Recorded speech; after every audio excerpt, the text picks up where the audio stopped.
So in 2020 my body weight was 40 kgs and I was skinny fat. ना तो मेरे ऊपर मसल थे ना ही मेरे एब्स दिख रहे थे. So this is the physique जो आजकल पाकिस्तानीज़ एंड इंडियंस में बहुत ज़्यादा कॉमन है because of our diet. And common नहीं, बिल्कुल हम स्टार्ट ही ऐसे लेते हैं, हमारे जेनेटिक्स ही ऐसे हैं और हम स्टार्ट ही एज ए वर्स्ट फिज़ीक लेते हैं. अंग्रेज़ों का आपने फिर भी देखा होगा, किसी के एब्स होते हैं, किसी की लाइक थोड़ी बहुत डेफिनेशन होती है, किसी के एब्स दिख रहे होते हैं because they have good genetics plus of the diet. So हमारी इंडियंस की ये होती है एंड कुछ अंग्रेज़ों की होती है. एंड हमारे जो है पाकिस्तानीज़ में और इंडियंस में ये बहुत ज़्यादा कॉमन फिज़ीक है जो यंग लड़कों में पाई जाती है. ना तो हमारे एब्स दिख रहे होते हैं ना ही हमें मसल होता है. So we are called skinny fat. And at the weight of 40 kgs I felt like I'm short height maybe. I felt like I'm not strong enough.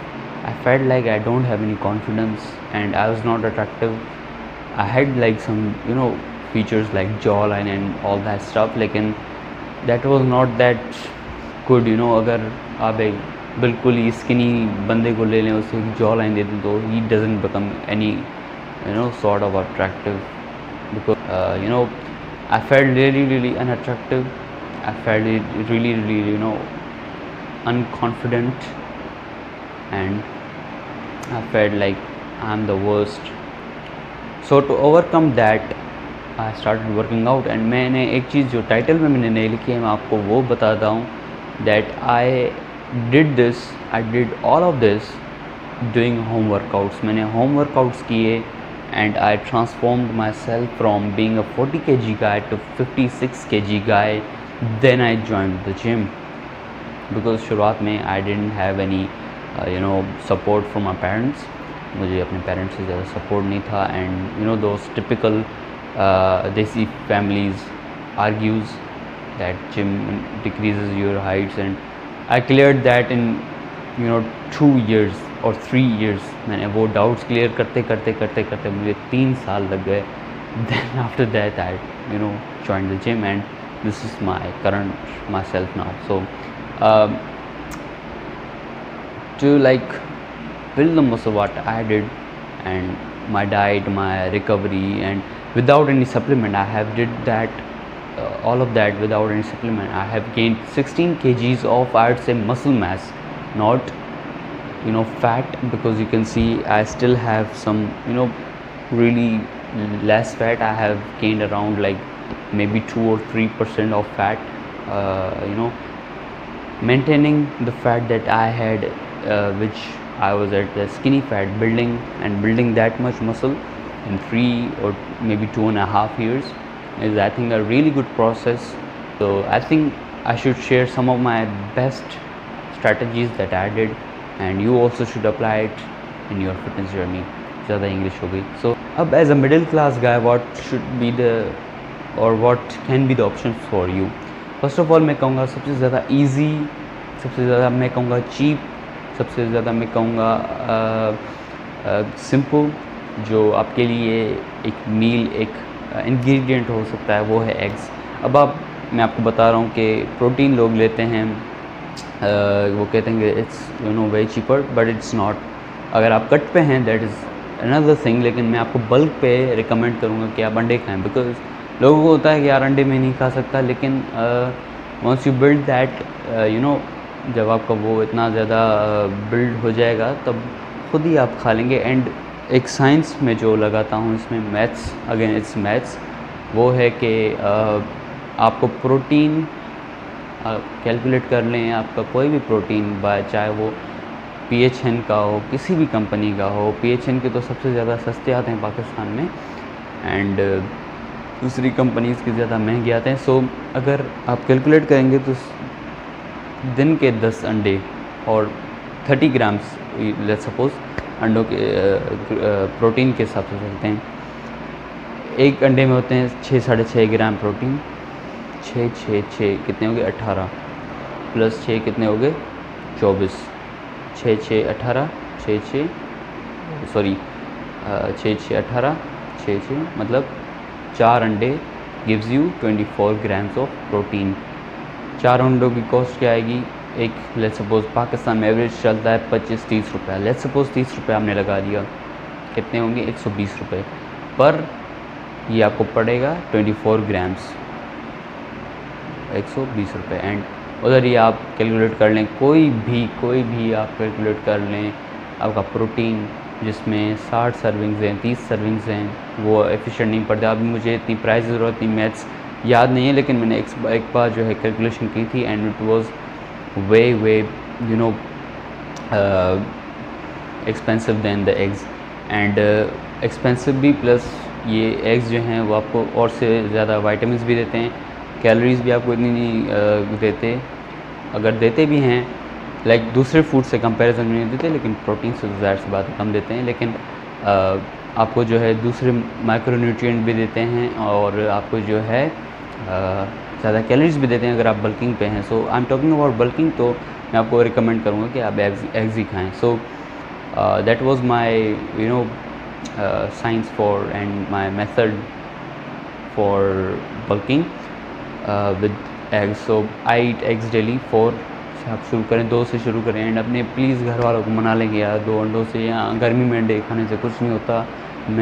I my self ईट 4 और 5 eggs per day and मैं उसको increase करता जाऊँगा। And listen to me, eggs increase your so that was a really explicit tip. So by the way, and now let's come to our tip number 2 and that is workout. And workout में मैं आपको कुछ ज़्यादा recommend नहीं करूँगा, मैं आपको recommend कुछ चीज़ें करूँगा कि यार हर एक्सरसाइज के आप इतने सेट लगाएं कि आपके मसल में जान ना बचे, प्लस में आपका मसल ठीक तरीके से स्टिमुलेट हो, प्लस हर एक्सरसाइज सही फॉर्म से लगाएं। And one of my best tip, और मैं ही नहीं बल्कि सबसे ज़्यादा जो बड़े बड़े और अच्छे अच्छे इन्फ्लुएंसर्स हैं वो आपको ये टिप देते हैं and that tip is so good in itself, और वो टिप है ट्रेन टिल फेलियर। जब आपको ट्रेनिंग टिल फेलियर आ जाएगा, then your muscles are most optimized, then you have nothing left to train. अगर आप 2 सेट भी लगा रहे हैं ना, लेकिन आप बिल्कुल फेलियर तक लगा रहे हैं, मैं कहूँगा मैं बैक की कम एक्सरसाइज लगाता हूँ compare to my arms and all that all those muscles मैं बॉडी ग्रुप, क्योंकि मेरी बैक से अच्छी एक मसल माइंड कनेक्शन है।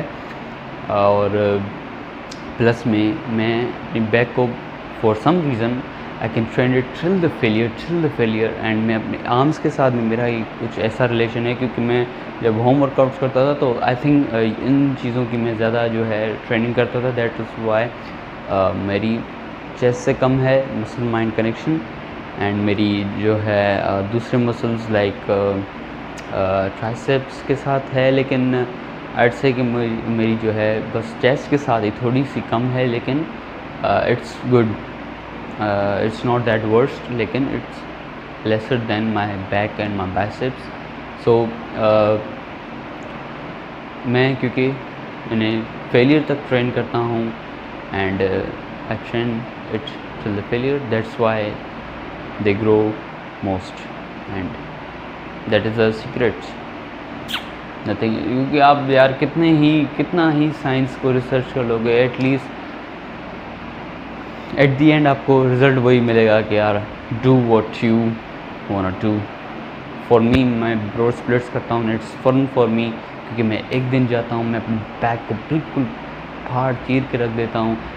आई don't care about the studies which says कि आपको 48 घंटे में दोबारा मसल्स को जो है करना चाहिए। Then why body builders do that, why Arnold does bro splits, why every body builder does that.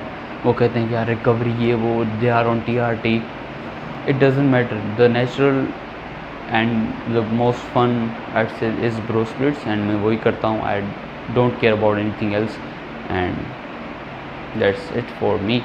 And आपको अगर पुश पुल लेग्स लगानी है वो लगाएं, push pull legs I don't feel anything exciting, so I don't do it. And let's now talk about recovery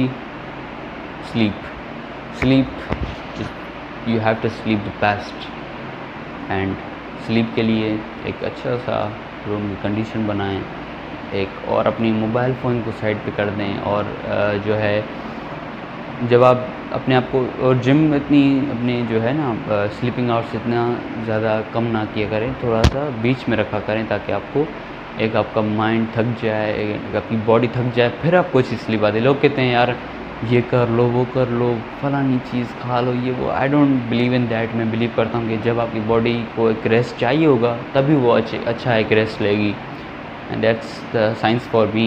and आप भी वही अपनी ब्रो साइंस अपनाएं and do that when, because I work a part-time job and I go to the gym, I record these videos, I study।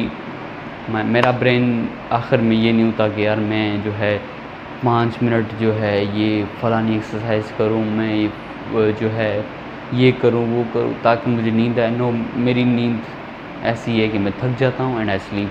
सो आप भी अपने आप को थकाएं mentally and physically, then you would have the best sleep. And मुझे sleep में कभी भी कोई प्रॉब्लम नहीं आया, and I have recovered my best. So that was it for today, and stay motivated, stay constant, see you next video, bye bye।